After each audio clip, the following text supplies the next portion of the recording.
नमस्कार दोस्तों, स्वागत है आप सभी का। जैसा कि आप जानते हैं, किसी भर्ती संबंधित कोई भी जानकारी होती है तो आपको रियल ऑथेंटिक ऑनलाइन अड्डा फॉर स्टडी यूट्यूब चैनल के माध्यम से ही दी जाती है। तो चलिए दोस्तों, वीडियो शुरू करते हैं। वीडियो को लाइक और शेयर कर दें, साथ ही साथ चैनल को सब्सक्राइब करके बेल आइकन को दबा लें, जिससे कि आपको रियल जानकारी सबसे पहले मिलती रहे।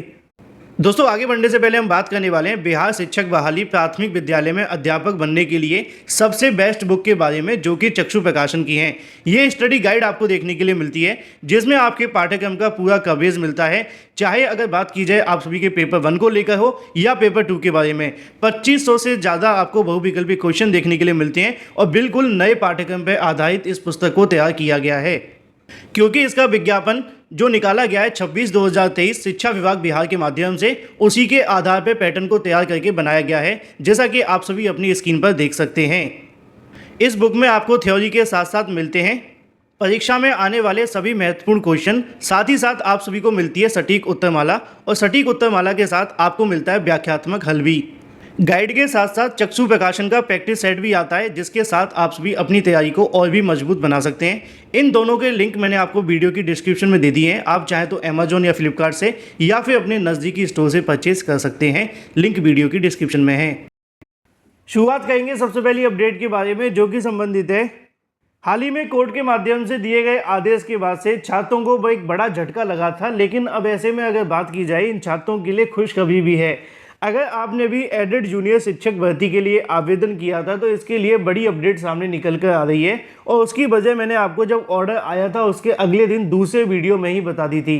क्योंकि पहले ऑर्डर को देखकर तो निश्चित तौर पर छात्रों को बड़ा झटका लगा था, लेकिन जब दोबारा ऑर्डर जारी किया गया और मैंने आपको वीडियो बनाकर बताया, तो उसके अंदर मैंने आप सभी को जानकारी दी थी कि एडेड जूनियर शिक्षक भर्ती को लेकर जो कोर्ट के माध्यम से स्टे लगाया गया था, अब वो भी हट गया है। क्योंकि पहले कोर्ट के माध्यम से केस को रिलीज कर दिया गया, तो ये एक बड़ा झटका तो था ही, क्योंकि इतने लंबे समय तक आप सुनवाई करते रहे और बाद में आपने केस को ही रिलीज कर दिया, तो छात्रों के लिए इससे बुरा क्या हो सकता था। लेकिन जब बाद में ऑर्डर को स्टडी किया गया तो जानकारी आपके सामने मैंने ये भी दी कि एडेड जूनियर शिक्षक भर्ती को लेकर जो कोर्ट के माध्यम से स्टे दिया गया था, अब वो भी हट गया है। अगर स्टे हट गया है तो भर्ती प्रक्रिया को शुरू कर दिया जाए। इसी के संबंध में नीचे जानकारी लिखी है कि प्रदेश के सहायता प्राप्त जूनियर हाई स्कूलों में प्रधान अध्यापक सहायक अध्यापक के 1894 पदों पर भर्ती शुरू करने की मांग को लेकर अभ्यर्थियों ने सोमवार को शिक्षा निदेशालय का घेराव किया, जिसमें बहुत सारे अभ्यर्थी सम्मिलित रहे। लेकिन काम की बात यह है कि बेसिक संजय यादव के माध्यम से कहा गया कि भर्ती में हाईकोर्ट पर रोक नहीं है। अपर निदेशक ने इस मामले में विधिक राय लेने को लेकर आश्वासन दिया है। तो आपके लिए दो बड़ी अपडेट है। पहली अपडेट ये है कि जो स्टे की बात की जा रही थी, मैंने आपको पहले ही बता दिया था कि एडेड जूनियर शिक्षक भर्ती के अंदर कोर्ट केस के साथ ही स्टे भी हट गया है। अब दोबारा सुनवाई होगी, वो बात की बात है। स्टे लगाए ना लगाए वो उन पर डिपेंड करता है, लेकिन वर्तमान में जो कंडीशन है वो ये है। साथ ही साथ दूसरी अपडेट ये है कि इसको लेकर शासन के माध्यम से विधिक राय ली जा रही है। और अगर आपने 1-2 दिन पहले मेरे वीडियोस देखे होंगे तो मैंने आपको बताया भी था कि कोर्ट के माध्यम से जारी किए गए आदेश को लेकर अधिकारी बोल रहे हैं कि इस आदेश को लेकर न्याय विभाग को भेजा जाएगा। वहां से जो भी इनपुट मिलता है उसके आधार पर भर्ती के संबंध में शासन के सामने बात रखी जाएगी, और शासन से जो भी झंडी मिलेगी, चाहे वो हरी हो या रेड, उसके आधार पर भर्ती आगे बढ़ेगी। तो ये सारी की सारी चीज़ें आप सभी के सामने हैं। खुशखबरी ये है कि काफ़ी लंबे समय के बाद अब एडेड जूनियर को लेकर अधिकारी कुछ बोलने लगे हैं। अच्छी बात ये होगी कि भर्ती का प्रोसेस भी शुरू हो जाए। बात कर लेते हैं अपनी अगली अपडेट के बारे में, जो कि संबंधित है यूपी टीजीटी पीजीटी के बारे में। साथ ही साथ अगर बात की जाए एग्जाम डेट को लेकर, जिसकी अनाउंसमेंट यहाँ पे कर दी गई है। तो जैसा कि आप जानते हैं कि टीजीटी पीजीटी 2021 को लेकर जो अभ्यर्थियों का चयन किया गया था वेटिंग लिस्ट के अंदर, उन सभी अभ्यर्थियों की अब काउंसलिंग जारी है। एक बार फिर से टीजीटी 2021 में हिंदी के लिए 256 अभ्यर्थियों के माध्यम से काउंसलिंग करवाई गई है, जिसमें नीचे लिखा हुआ है कि काउंसलिंग सोमवार को शिक्षा निदेशालय पर शुरू हो गई है। इस भर्ती में हिंदी विषय के चयनित होने के बावजूद 242 अभ्यर्थियों ने आवंटित विद्यालय में कार्यभार ग्रहण नहीं किया। इससे जो पद खाली रह गए थे इस भर्ती के अंदर प्रतीक्षा सूची में, काउंसलिंग को मेरिट कम करते हुए अभ्यर्थियों को नियुक्ति दी जानी है। इसके लिए बुलाए गए 455 अभ्यर्थियों की जगह 256 अभ्यर्थियों के माध्यम से काउंसलिंग में सम्मिलित हुआ गया, जिसके बारे में नीचे जानकारी लिखी हुई है। अब इनकी काउंसलिंग के बाद में आगे का प्रोसेस शुरू होगा। अच्छी और बड़ी अपडेट ये है कि यूपी टीजीटी पीजीटी के अंदर जो पद खाली रह गए थे उनको वेटिंग लिस्ट के माध्यम से भरा जा रहा है। बुरी बात यह है कि इस भर्ती में ज़्यादा समय लग जाने की वजह से बहुत सारे अभ्यर्थी काउंसलिंग कराने नहीं जा पाए, जिसके चलते दोबारा से सीट खाली हो जाएंगी और ये कहीं ना कहीं उनके लिए भी नुकसान है और आने वाली भर्तियों के लिए भी। उनके लिए तो चलो सीटें जुड़ जाएंगी, लेकिन अगर ये इनको नौकरी मिल जाती तो इससे अच्छा क्या हो सकता था। बात कर लेते हैं अपनी अगली अपडेट के बारे में।